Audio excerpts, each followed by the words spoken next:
ላይ ቀርቦ የተለያየ ቦታ ቤተሰባቸውን ፈልገው ያገኙ ልጆች እንኳን ይቅር ብለው ቤተሰባቸውን አብረው ይኖራሉ። ያልነበረ ካልነበረ ከመቅረት መኖር ይሻላል። ያልነበረ ምንም አይተሽ ማታቂው ቤተሰብ አሳድጋ ማታቅ እናት ከ20 ወይ ከ30 ዓመት በኋላ ለመጣች እናት እንኳን ይቅር ይባላል። ይቅር ተደርጎ አብሮ ይኖራል። አይደለም ለፍታ በድህነት ላሳደገች እናት አስተዳደጌ ትክክል አልነበረም። ያላቸውን ነው የሚሰጡን።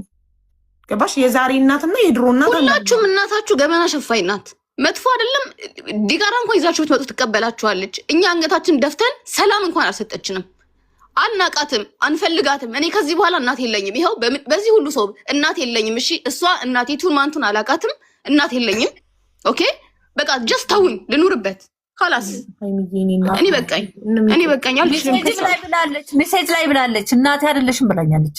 ግን ዲብላኝ ግን ዱባይ ተበጠበጠ ብዬ ደወልኩለት። አይሽ እኔ ደግሞ ልጄ ነሽ ካጂን ችግር የለውም። ነገ ልጅሽ እንዲበልሽ ችግር የለውም።